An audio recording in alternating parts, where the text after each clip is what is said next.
So here's the thing.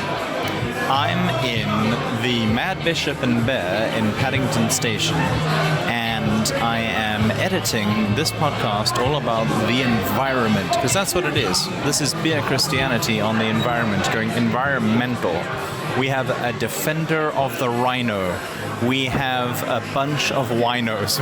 We have a bunch of people drinking beer and I think gin in a studio in Didcot.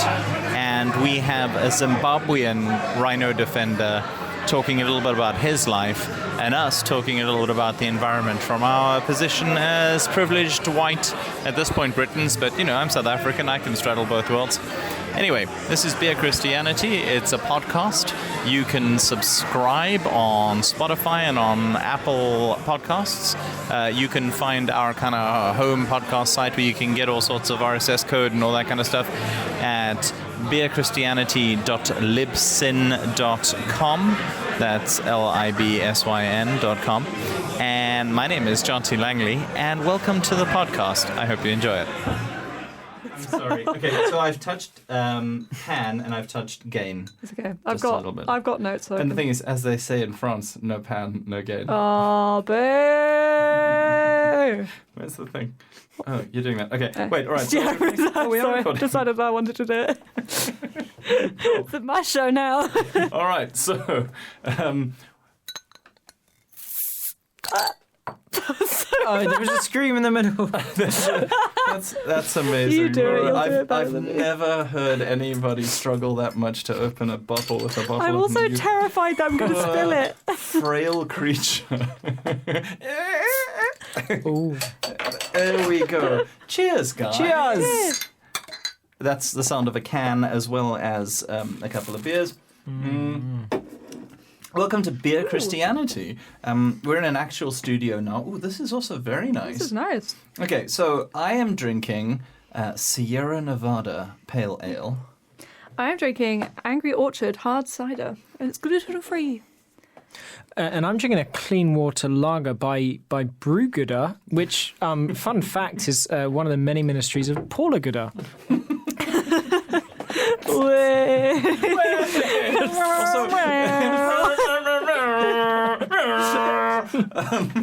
Laura, can you just tell us what that cider is free of? Is it gluten?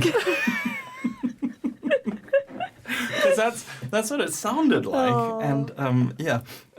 Welcome to Beer Christianity. As you can tell from Clean Water, Angry Orchard, and Sierra Nevada, this is an environmentally themed Beer Christianity. My name's John T. I'm Laura. And I'm Drabs.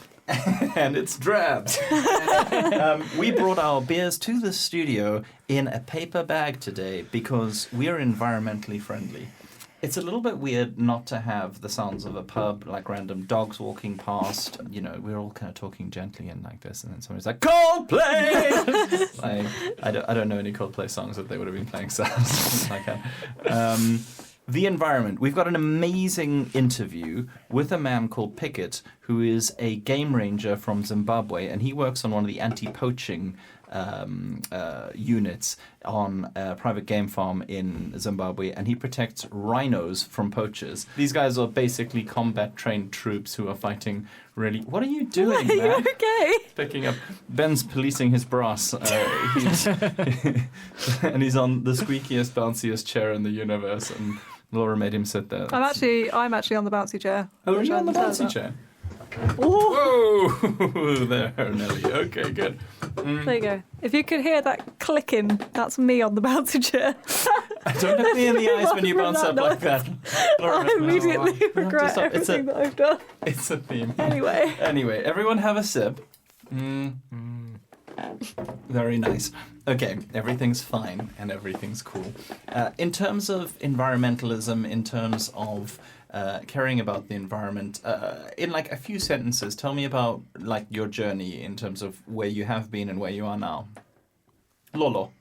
I was actually, well, as a young child, I was kind of like the kid who was kind of more into like recycling and like I was turn the water off when you're cleaning your teeth kind of kid. I think because my parents are kind of slightly more environmentally conscious, so we have a compost bin, we're that kind of family. And then as I got a bit older, started caring slightly less as I was in my late teens and sixth form and stuff. And then I went to university, and I did a module at university about it was called Creative Visions. It was imagining what the world was like now, and like comparing what the world was like now and imagining what the world would be like in 50 years or more. And like the stuff we looked at then was like heavy. Like I read a book called Peak Oil by a man who I cannot remember the name of, and that was when I got kind of more into the zero waste community and stuff like that. And that was kind of my turning point of like, this is really super important, and this is kind of how I've made my life from then on. So. And does it integrate with your faith at all? I think definitely. Like, if you've listened to previous issues of this podcast, which if you hadn't, you should. You should get in on it, and you should subscribe. You should subscribe, Also, and you can find everything you need at beerchristianity.libsyn.com. LIBSYN. They're a podcasting community, and they didn't think that it's hard to understand how to spell it when you say their freaking name. Anyway, beerchristianity.libsyn.com. You can find out and you can subscribe. Laura, continue.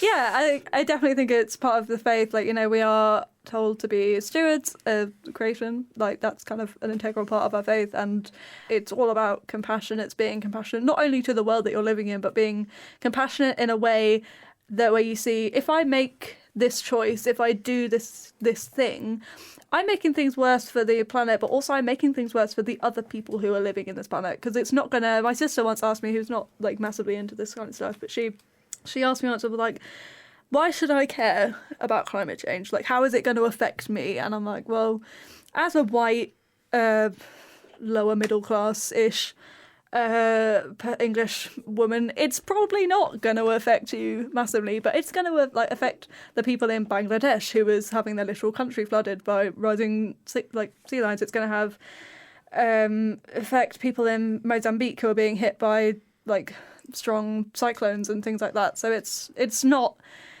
always about us. It's about the other people who are suffering because of a direct consequence of our actions. Nice. Drabs. All right, so I remember liking a Facebook page, something along the lines of "For every vegetarian, I'll eat double." And that would have been probably maybe like 10 years ago or something. And it was a fairly swift transformation soon after that, when I started getting interested in theology a little bit and reading some stuff, and because I was reading fairly progressive authors. And then, I don't know, watching there's several documentaries on climate change stuff which have impacted me profoundly. One called Home, which is just a really nice one, and obviously The Inconvenient Truth as well.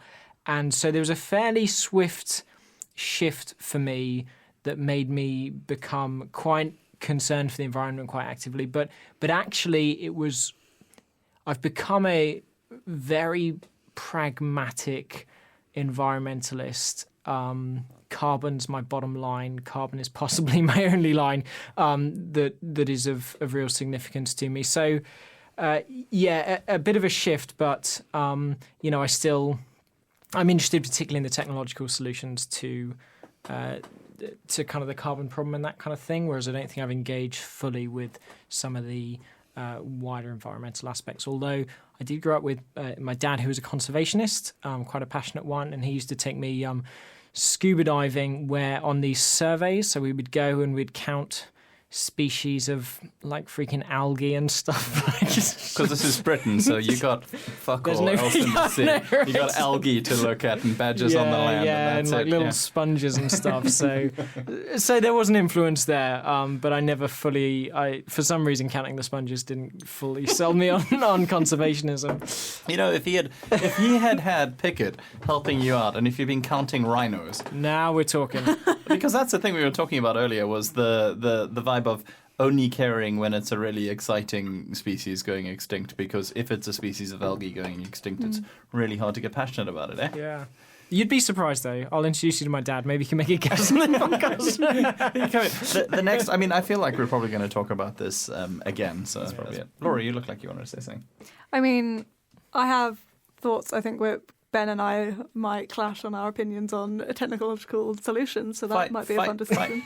But yeah, it's like the only caring when the it's exciting to care thing is like a really I think actually quite a challenging thing to deal with, because I obviously I'm not a perfect environmentalist. Like, I'm not going to ever claim that I am, and I know that there are things like that I can be doing better, and I'm fully aware of that. But it's also can be really hard to see people on the internet doing stuff clearly only for the aesthetic reason of it.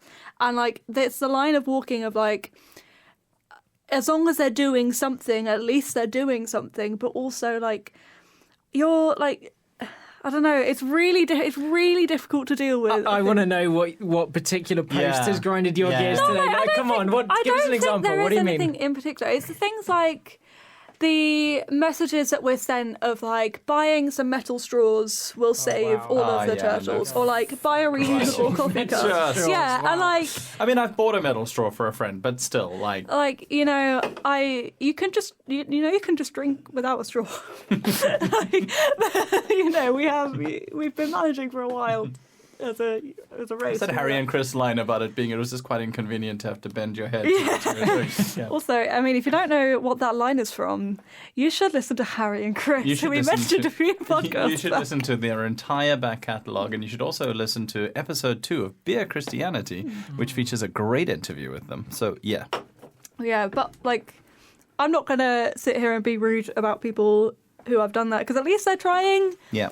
And like, I think it's very difficult for people to do the research and not have them there to be shocked to their core and want to actually change and make a difference. So There's the right-wing thing of this is all virtue signaling. And I love the Charles Spurgeon thing, which I'll probably quote again and again on this thing. Yeah. Of like, I like their way of doing it better than your way of not doing it. You know, you're sitting around doing nothing and bitching about other people who are trying.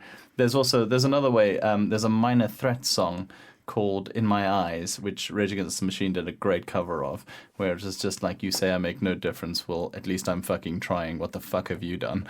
Which is, I think, a straight paraphrasing of Charles Haddon Spurgeon, who, you know, had he been into American hardcore at the time, he would totally have gone with it. yeah. So essentially, I just need to get my head out my arse and let people carry on doing what they're doing. Well, just encourage them. Encourage them, though. I think that's the thing. But there's got to be a degree to which, and I'm convinced that at least part of the focus away from carbon, I'm going to mention that a little bit on this podcast, onto heard of plastics has been an absolute victory for capitalism, because suddenly there's not easy capitalist solution to the carbon problem. Now, obviously, you've got people like Tesla and that, and you can buy cars, but for most people, you can't buy an electric car or whatever else. And yet, by shifting it to the focus on plastic, suddenly, have you seen the market spring up? Like the level of consumption that has sprung up as a result of that shift away from disposable plastics. I'm not saying they're fully behind it, and I don't want to belittle the impact that plastics does have on the environment, but like two things. One, it's not the existential threat to our planet and our species in the way carbon is.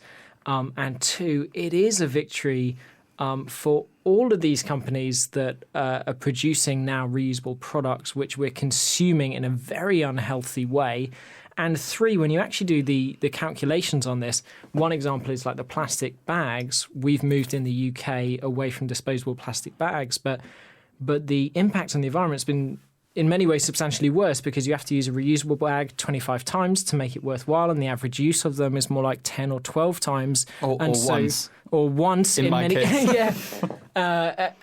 And once when I put other plastic bags inside it to throw it away, obviously. So it's having an impact. Yeah. And even like, isn't it paper bags as well? You have to reuse them about 4 times to make paper bags. And once you've cut the eye holes in them, they actually become almost entirely useless, I've heard. So that is a problem. I get annoyed being lectured by people who are kind of these, you know, Waitrose environmentalists who are kind of like, listen, man, you know, you need to turn off the light when you leave that room. And I'm like, listen, man, you think that you can spend your way out of this crisis, and you don't think that capitalism is the primary cause of climate change. You have misunderstood. I think that's why I have an issue with the what you're looking for there, Josh. Just a beer, yeah. Beer. Beer. I mean, this Here we go. yeah. We're going for Okay, a very environmentally friendly Tusky. I believe. The classic. Hey, we're approaching Brexit, so it's important that we also. This is about the environment, but let's get some politics in here. Are we? I don't even know what's A going Polish beer for a Polish nation. From a Polish shop in Didcot. The Polish shop, which is called. To us, the Polish shop, because we can't pronounce its name. Oh, we're just as bad as Boris Johnson. Oh, wow. Nobody's as bad as Boris Johnson. What the hell was I saying? Capitalism. Capitalism. Yeah. I mean, a safe bet, really, if ever I forget what I was talking about. When you come to the technological thing, what they're saying is it's really fine that we continue producing all of this crap that we don't need. And I don't want to sound like Fight Club, because that's not what I'm talking about. But even the reusable stuff is not reusable. It's designed to break planned obsolescence so that it can be thrown away so they can buy more stuff, which is the natural outcome of a system that says the only way you make money is having money, and your ultimate goal is to just make an infinite amount, and whoever dies with the most toys wins. Yeah. Like, Plastic toys. I mean, Not those nice wooden toys. The disposable plastic toys. Yeah. A book that you should read is This Changes Everything by Naomi Klein, because it is literally all about how capitalism is destroying the planet, and it will blow your mind and open your eyes. But like, genuinely, the best advice I can give to anyone who is wanting to help in any way they can, consume less. Yeah. That's literally the be all and end all. Like, it's not buy a reusable coffee cup, because like you don't need a coffee. Like, it's the seeing the difference between genuinely what you do need and what you want, and like it's cutting down on the unnecessary stuff in your life, and it's not easy. It's not, but it is genuinely one of the best things you can do. The thing you were talking about, This Changes Everything. I watched a documentary called The Corporation, which I think changed my life, because I was raised by conservationists like you were, and they were hippies and stuff. My mum's a pantheist most of the time, I think. So like, she literally thinks God is nature. So I think when I became a Christian, I probably defined myself a little bit against that, and was just like, okay, so how is Christianity different from that? And like, the created and the creator are very different, and the created is created for man. And, you know, I have, as I awakened to the idea of poverty and of anti-capitalist movements and that sort of stuff, lost some truck with like animal charities and that sort of thing. But in this documentary, the thing that came across so much was that the same things are causing the problems. It's the same system that is harming the environment and that is harming the global poor and underclass and working class. It's the same thing that is actually threatening a lot of our freedoms. And the contention in the corporation is that the structure of the corporation, the limited liability corporation, means that you cannot prosecute somebody for the wrongdoings of their corporation unless they specifically have been breaking the law. So, and that it is an organism that is designed to externalize everything. It is to externalize any kind of cost. So if there's a way that it can just not make it its own problem so that it can focus on making profit, that's what it's going to do. Yeah. That, to me, is the antithesis of a Christian ethic of how to run the world. And I genuinely don't understand Christian capitalists at all. I don't see how they can really get away with it in their minds. Anyway, that got ranty and heavy. I think we should listen to an interview with Picket. You guys have listened to the interview. What did you think of him? Oh, what an inspiring dude! Yeah, he's very crazy. Cool. I had no idea that we armed our conservationists. Just. Yeah. All right. So we are sitting in the Barrow Lounge in Didcot. It's a new bar for Beer Christianity, but not a new bar for me. It's a very nice place. All very pretty. They have a giant portrait of Karl Marx on the wall, which I like. And I'm sitting here with Picket. Picket, say hi to the people from Beer Christianity. All right. Hello, guys. How are you? Picket is from Zimbabwe. Do you want to tell the guys the reason that I'm interviewing Picket is because right as we speak, the Amazon rainforest is burning, and conservation is very much on the minds of people around the world. I wanted to introduce you to Picket because he's currently staying with us because he's coming to do some stuff in Oxford, and he was just telling us some stories of kind of his working life, which is just so incredibly fascinating that I wanted you guys to hear it and to hear the kind of the real deal talking about about his stuff.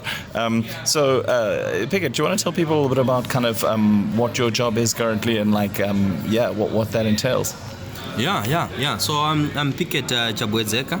I'm an anti-poaching manager for a private game reserve in Victoria Falls. I'm really doing wildlife management and protecting wildlife there.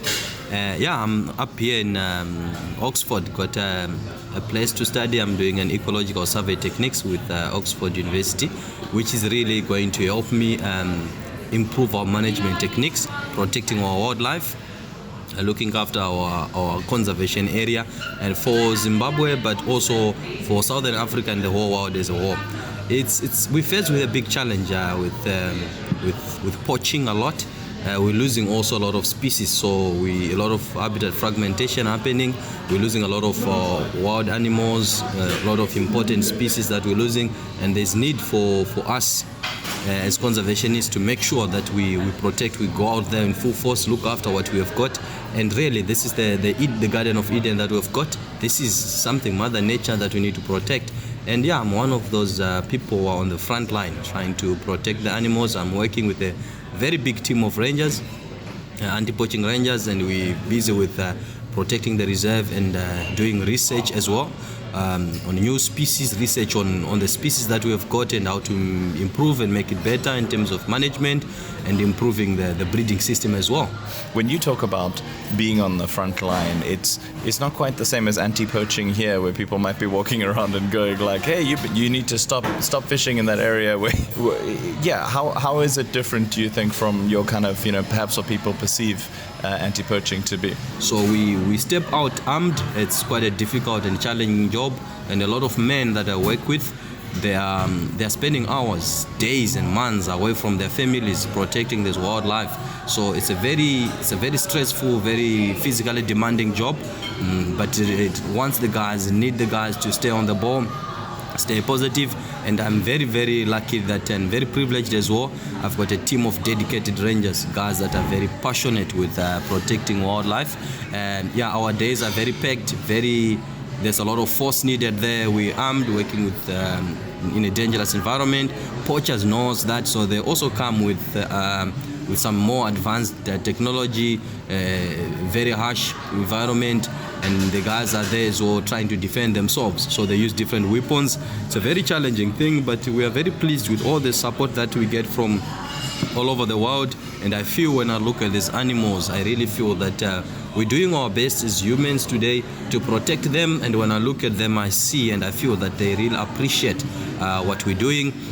How I say that, because they're doing well, continuing to breed, continuing to have new calves, which is very stunning. And I'm pleased that the species really, with a lot of effort that we're putting out there, the animals will continue to breed and get better. But anti-poaching as a whole, it's a very, very physically demanding job, very dangerous. In the reserve and outside the reserve, there's a big threat to your families and stuff. It's just a unique poaching environment out there, which is very aggressive. So it's very challenging, but it is my duty with my team out there to make sure that we protect these animals that really needs our support and needs our help. It looks basically paramilitary, right? You're protecting, I guess, the borders of these places in a really hectic, quite kind of military kind of way. Like, how does that feel? It's so anti-poaching is a unit in a big ranger force. So we've got rangers that are doing research, we've got rangers that are just doing general policing, we've got rangers that are doing general field management, but then we've got an anti-poaching unit, which composes a team of well-trained men, spend hours on training, paramilitary style, guys are very good in weapon handling, a lot of semi-automatic weapons used there. Guys are really trained on self-defense. So it is a very physically demanding job and very dangerous. So we are armed, and it's needed that way, because the threat we are facing is what calls for the response that we have got.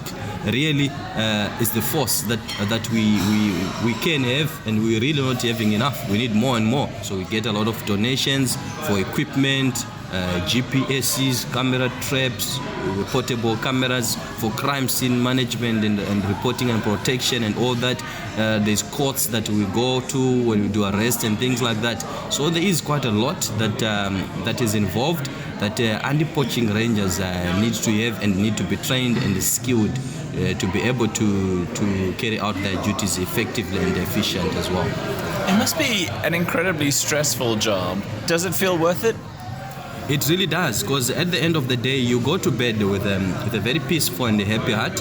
You feel that you have done your part. You've protected these animals because they really need our support, they really need our help, they need our protection. So I feel that it's a very satisfying job, very risky, very dangerous. But at the end of the day, we have got a duty to do it, and we just try to do it very well. And we are happy every day that we're saving species, we're saving animals, and the animals themselves. Really, as I said, I feel that they're doing more, and they really show appreciate. They really appreciate, because I spend hours on every day looking after these animals and tracking them with different monitoring techniques, and looking at them. You see them in their eyes, man, and you can see that these animals they're very appreciative. They're doing very well. So it is a very, very stressing job, but just like any paramilitary organization, you also have a lot of skills development. You've got a lot of morale boosting in your team to make sure everyone stays on the ball, everyone stays very active, very healthy, everyone is very well looked after, their families got everything that they need. And we're also having new things that are coming up to support ranger families. And with all the support that we get all over the world, and people sending us help and donations that go straight to our rangers, that actually help them alleviate some issues, and at least help them to go by. Because being a ranger as well, it's not a highly paying job. It's really one of the lowest paying jobs. So it just needs dedication and passion and the love of the job. So, like I said, I'm very privileged to have men on the ground that are just perfect for the job.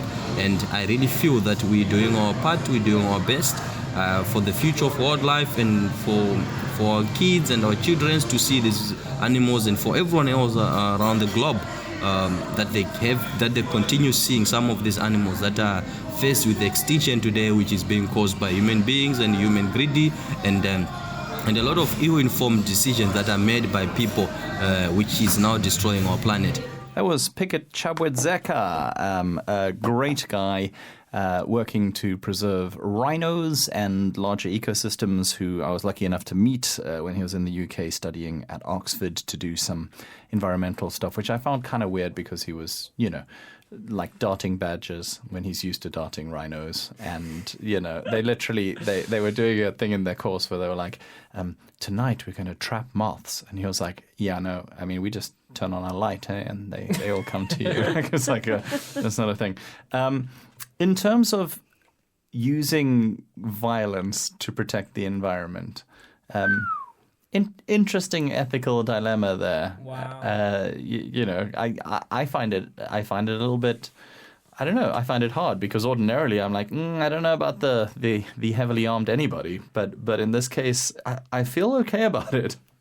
Yeah, it's an interesting one, because I guess a lot of us maybe around this podcast as well would be uncomfortable even with the picking up of arms as a means to stop oppressive regimes which are like oppressing humans. Yeah. And so when we say, but is it okay to pick up arms to defend animals, you're like, that even feels one step removed. And I'm sure theologically we'll get into a conversation about whether or not it is one step removed, but the natural trajectory of our empathy means that it is. So that is uncomfortable. And if you would ask me my default reaction, I'd be like, nah. Not okay. I feel differently about it if I don't think about it as he's defending the rhino. This is not criticizing him at all because he's clearly one of the good guys and doing great stuff. Yeah. I feel way more comfortable thinking of him as fighting against large moneyed interests rather than fighting for large mammals with horns. I think as a South African as well, I have seen so much of white South Africa pour their love and their empathy out on rhinos while really being quite willing to ignore the suffering of the underclass. I find it weird. And I grew up in a family that really loved animals. The idea of the world not having these incredibly beautiful, immense, wonderful creatures horrifies me. But at the same time, I do find it weird that our empathy is aimed at these large non-human mammals rather than the algae. No, or the algae. The algae or the people. Okay, so we've got that. We've also got the rainforests burning, which we have mentioned in a previous podcast, but I think it's worth mentioning it. It bears repeating. I watched there's a Hank Green did a video about on the Vlogbrothers channel, which if you're interested and want to learn more, that's a very interesting video to watch. The what channel, sorry? Vlogbrothers. Vlogbrothers. Yeah, Hank Green and John Green. Okay. He made the very important distinction that the Amazon rainforest isn't burning, it's being burned. Like, it's... most of the fires, I think, if not... I mean, the ones that aren't wildfires have been set deliberately and have also been set legally, because there's been massive kind of reforms of deforestation laws and even denial that deforestation is happening by, I can't pronounce his name. Bolsonaro. I think once the news broke, it was covered there was obviously outrage internationally, and it's a difficult thing to deal with because obviously people are angry about it, but at the same time we have no jurisdiction really. And you don't want to be some kind of imperialist going into another country and going, you can't do this. And they have played that. Yeah. Oh yeah. But also it's been almost a month since the news broke, and you have to really look for more news on it, I think, currently. So the story has kind of dropped and it is still happening, and I don't know. I think it says a lot about how... And, to be fair, there's a lot of stuff happening in our country right now that it bears a lot of media attention, which, fair. Understandably.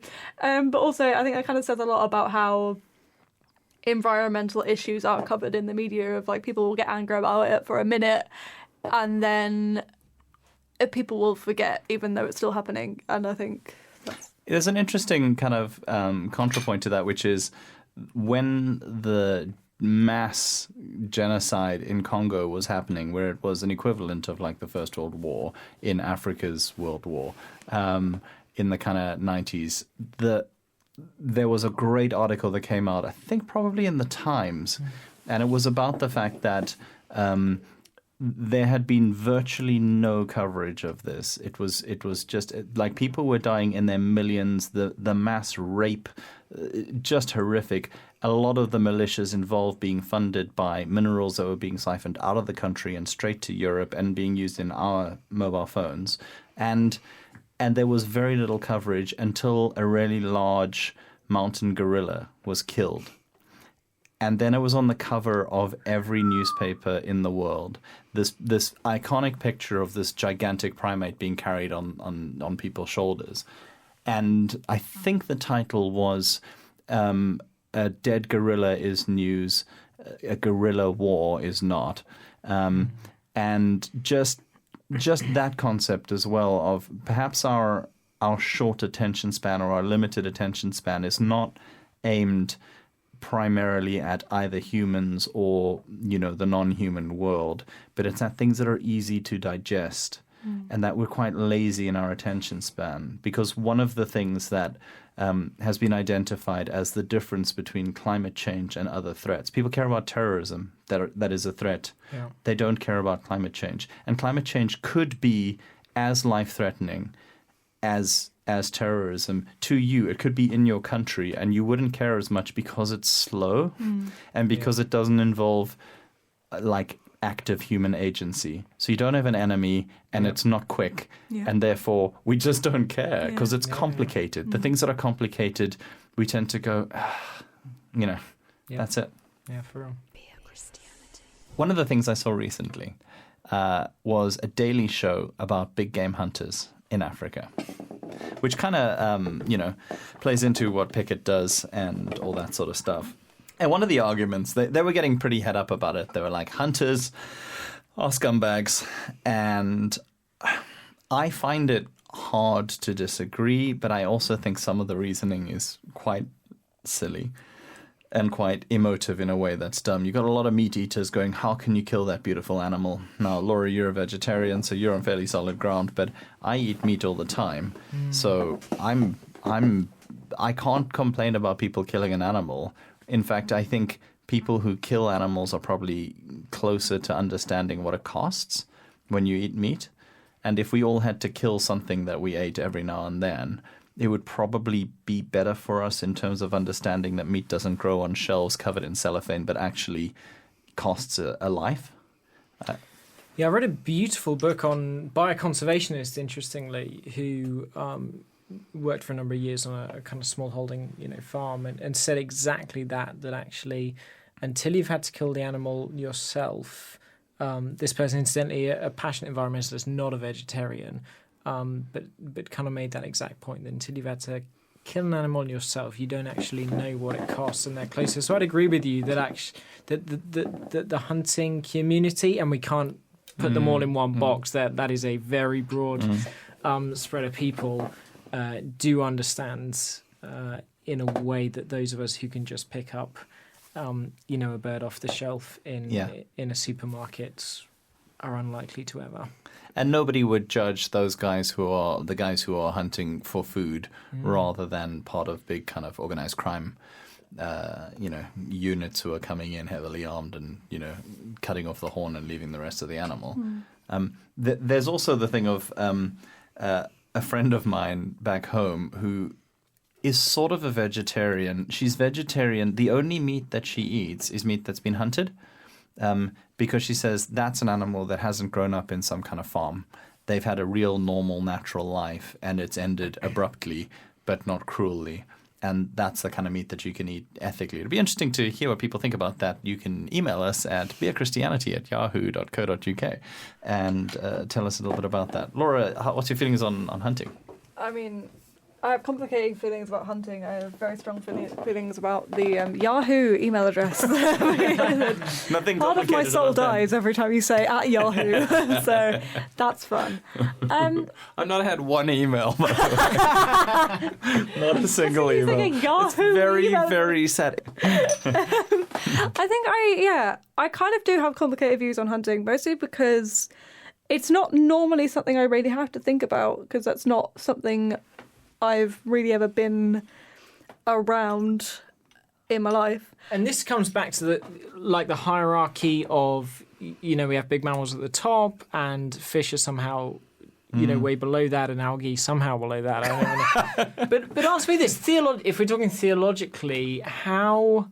Because I'm still trying to reconcile this question. Why is it we take objection to animal, let's say chickens, who are battery farmed, who live a miserable existence, and literally bred to die, to produce eggs and die and end up on the supermarket shelves, and what is the theological distinction between that and trees which are planted in very controlled environments to grow up and be chopped down into firewood or furniture, and why theologically are we okay with one and not the other? I think a lot of this comes down to consciousness. It's the same as the abortion debate, which I think we should start now. No. but had hot takes on celery. Now let's have hot takes on abortion. Very similar vibes. I think it comes down to relative consciousness. Now, I remember the hippies at my university having petitions to go, we need to have animals declared as sentient beings so that, A, they have the same rights as humans, and I think, B, that they can vote or something. I don't know. They were very stoned. But, I don't think it needs to be taken to that level. But when you watch someone being cruel to an animal, that it's wrong. You know that it's wrong. When that thing is screaming, you know that that's wrong. There's something in your spirit that knows that. There's something in the image of the creator God that looks at that and goes, at a compassion level, this is not okay, and it doesn't matter that they're not a human being. At the same time, my reading of the Bible is that we have dominion over the earth, which should be stewardship, and I think it's okay in the created order to kill, to eat. I think that's probably fine, but there's still that thing of like, if you're hurting something, if you're harming something that has consciousness, I think that's a problem. It does get confusing with plants because, wait a second. Laura. Oh.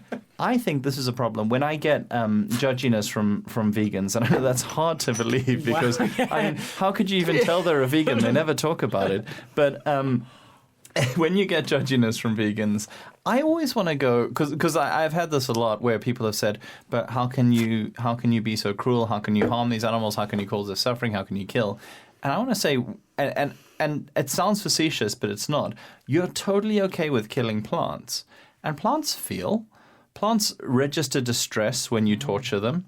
There's been all those studies about, they chill out nicely when you play them jazz, and and when you break off leaves of some, the plants around them even notice and start registering distress and like start doing their kind of defense mechanisms and all that kind of stuff. I think of trees as beings that just live slower. Like when you watch a sped up version of a tree and it's moving towards the sun and it's doing all that kind of stuff, they're just living at a different pace from us. Yeah. But I think if you want to be fully ethical in what you eat, I think being a fruitarian is probably the best thing you can do, because that seems to be what, in that kind of, okay, so like if you imagine the lion laying down with the lamb is the image of a restored creation where everything is right and the kind of the curse of sin is not in it, right? And things are now back in the right way because that fracture of imperfection has been removed. So a lion doesn't kill a lamb because lions no longer eat lambs. One assumes that their digestive systems will be better, or I don't know. Just something like that. Like the idea of maybe we don't kill to eat. Maybe we just eat things that are meant to be eaten. And there is a thing in creation that is meant to be eaten, and that's fruit. Like all fruit, like every seed that has, that kind of stuff there that around it that is meant to be excreted and then, you just look at, that's what it's actually for. The plants are giving it to you. You're not cutting off their heads. You're just cutting off their ears in some cases. Well, I was going to say, if the flowers are their genitals and the things that come from, what you're really getting a big load of is apples. And that's fine, Laura, what are you... Oh, I thought you were looking up something on your phone. I am. You're like, I am. Okay. So, I mean, since I've been a vegetarian for almost 10 years, people have a tendency to be a dick about it. And this is in no way just restricted to just my sister and brother-in-law, but, I'm calling you out if you're listening. Now they have to listen. Hey, Clan Durrant. So, and one of the ways they, this is going to just prove their point in a way, which is kind of, I'm going to read the whole section. But my brother-in-law once sent me a Bible verse from Romans 14, verse 2, which reads, "One person's faith allows them to eat anything, but another whose faith is weak eats only vegetables," which is then obviously followed by verse, I was going to say, "The one who eats everything must not treat with contempt the one who does not, and the one who does not eat everything must not judge the one who does, for God has accepted them."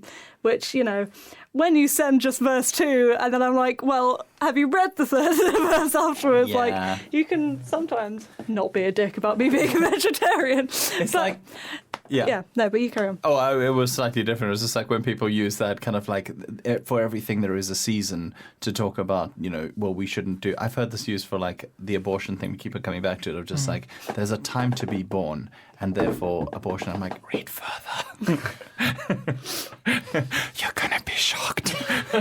Again, not saying it as a pro or anti. I'm just saying, don't misread. Sorry, continue. Yeah, I just wanted to kind of bring. I didn't really have much point about that. People are, but like the point is, it does say like, kind of, God has accepted you, whatever your choices are. Yeah, So and also I think Christianity is an interesting religion in that we're asked not to go for the most pure and the best version. We're like, no, but you need to bear with each other. And if you end up being a dick to somebody about this choice that they've made, then you're in the wrong automatic. Hey, Ben, what the hell? Yeah, then you're the one in the wrong, which is the same as that, if you can speak in the tongues of men and angels, like you can literally speak the languages of angels and you know everything, but if you don't have love, then it just means nothing. Is a huge thing for us to remember, because we're so keen on being right and less keen on doing it right, maybe. That sounds profound. I mean, it's probably not profound, but it sounds profound. I think that's true. I think that's definitely true of me sometimes, probably a lot of the time. So much of the time. Stop it. Here's some more of Picket. Save it for the annual review. Yeah, because we were talking earlier a little bit about climate change, and you were talking to me about kind of, you've had all these periods of mass extinction and that sort of stuff. But how are they different, and how are they different from what we're seeing now in terms of biodiversity and threats to species? And what would you say to the people who are still like, I don't know if climate change is real? No, it's climate change in this era is happening very fast.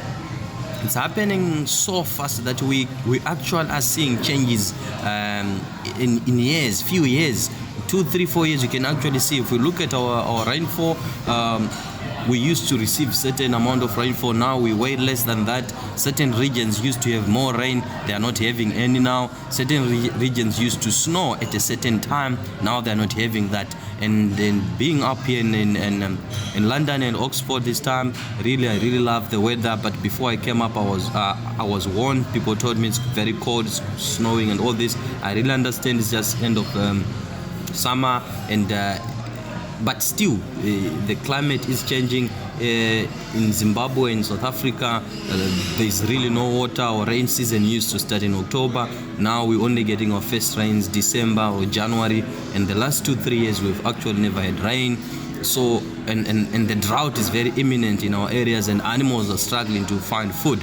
And this, if you look on year, we've seen that this was different to the last decade, and it's changing so fast. So we're getting clear signs of climate change that it really calls for us to improve our way of living, improve how we use our energy resources, improving what we use, what we eat, and all non-degradable stuff, just to make sure that climate change is monitored better, and we do not continue to burn a lot of fossil fuels and stuff like that. Yeah. Picket, Chabwedzeka. Picket, I'm sorry if I pronounced your surname incorrectly, but I hope that I didn't.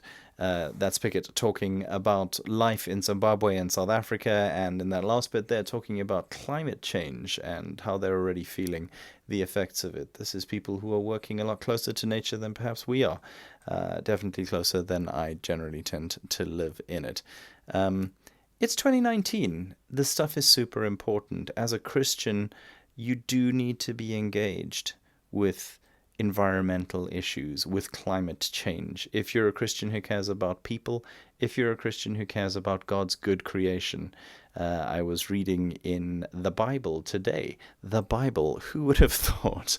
And I was blown away. I was looking for something else, completely different, if I'm honest. I was looking for a Bible reference about after the flood, because I wanted to write something about something at work where we've helped some people who suffered in flooding, and I was wondering if there was something that I could kind of appropriate from the Genesis narrative of the flood. There wasn't, and I couldn't use it at all. But I was just struck by when God talks about the new covenant, when he talks about how we're going to not have our world destroyed by water again.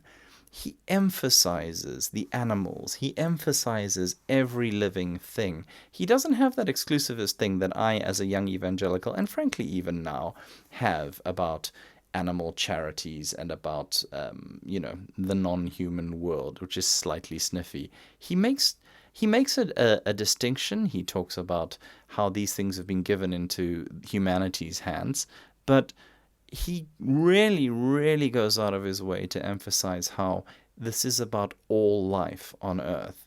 And I think that's incredible. And I'd never, ever noticed it. And it just shows you what kind of, effect the lenses through which you read Scripture. But go back and read, I think it's Genesis 9.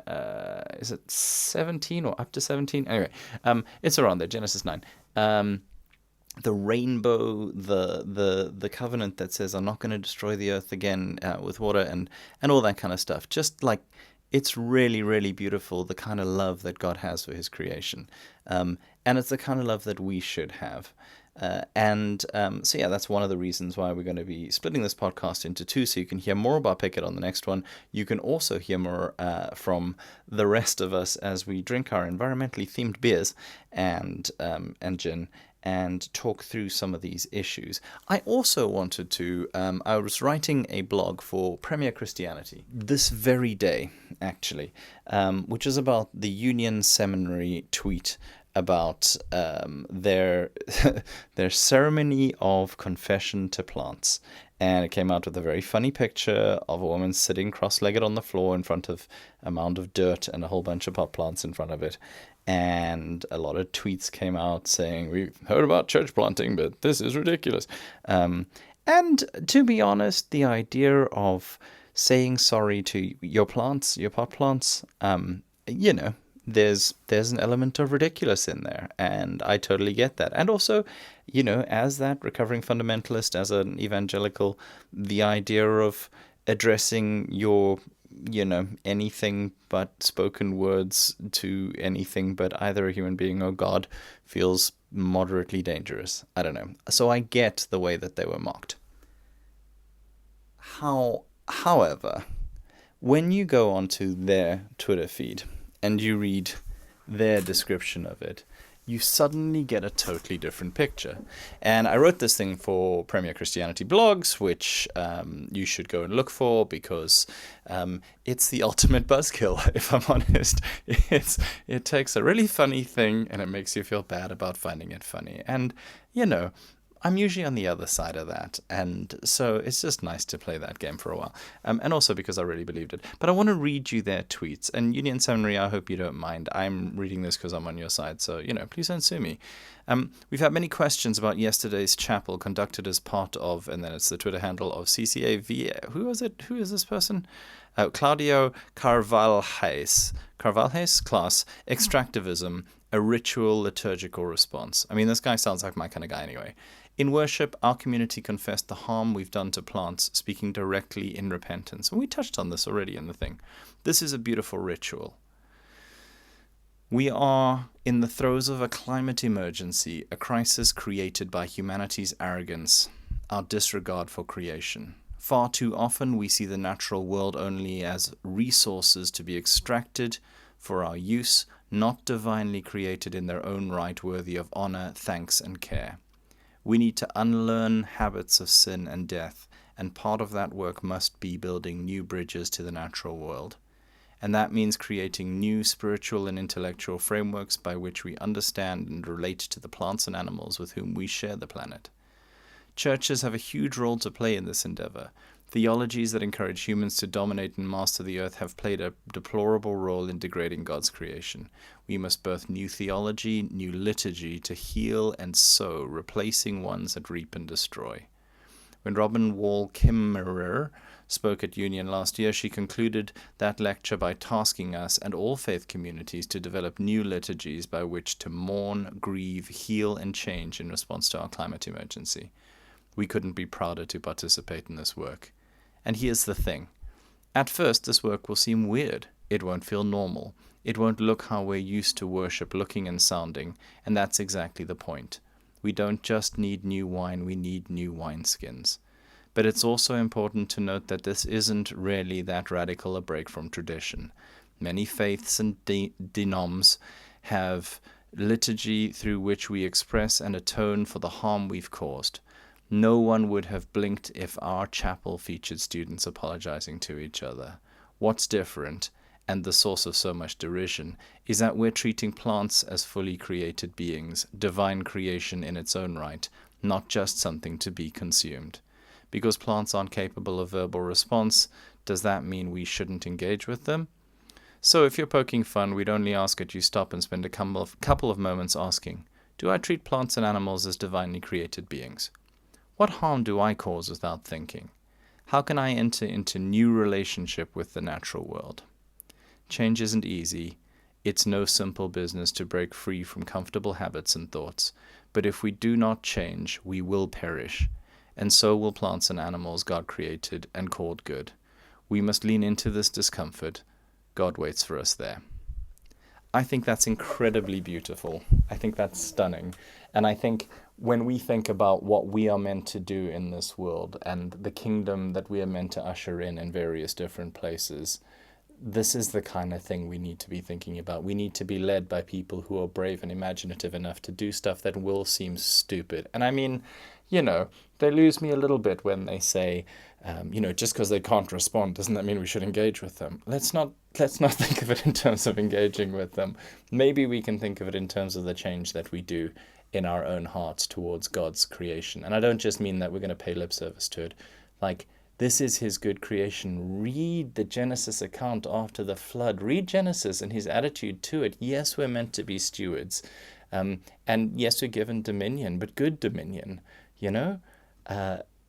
We've got to have a different attitude to these things. We've got to see things as outside of ourselves as valuable. And isn't that the trajectory of Christian thinking and of the way that Christ has taken us? He takes it's not just about you. It's not just about your family. It's not just about loving your friends. It's not just about loving the people who love you or the people who are useful to you. It goes even to loving your enemies and those who despitefully use you, to the people who are useless to you, to seeing them as human beings, to seeing them as God-breathed life that is valuable in itself and not just valuable in as much as it can do something good for me. That's a beautifully Christian ethic. I'm sure other religions have this. Please don't shout at me if I'm not trying to be that guy. I'm just saying I love that kind of teaching of Christ. I love that teaching of our faith. And I love that God is putting that into the hearts of his people. I think it's amazing. So anyway, that's the end of Bare Christianity for this episode. It's kind of weirdly abrupt end and, a little bit serious and all that kind of stuff. But the next one will have plenty of laughing, plenty of drinking from that same session, and plenty more of Picket and the struggle to preserve these animals, to preserve these great animals who are created by God and who matter to God. I think you're going to enjoy it. And also remember, we've got that Halloween issue coming up. That is going to feature the wonderful Peter Laws and a discussion about hell and Halloween. It's all pretty cool. It's all here on Bare Christianity. Thanks so much for listening. You can follow us on Twitter at BareXianity. BareChristianity, I think it's not dot nothing. BareXianity. Christianity spelled with an X in the place of Christ, guys. Why did I pick that? It's a podcast. It's really hard to explain. You can also go to beerchristianity.libsyn.com. Find us there. You can search for us on Apple Podcasts, although I did that earlier, and you really need to know what the logo looks like. Follow us on Twitter. We've got loads of links there, and you can find us there. We're easier to find on Spotify, and tell all your friends about us. Thanks so much for listening. Thanks so much for your time, and God bless you.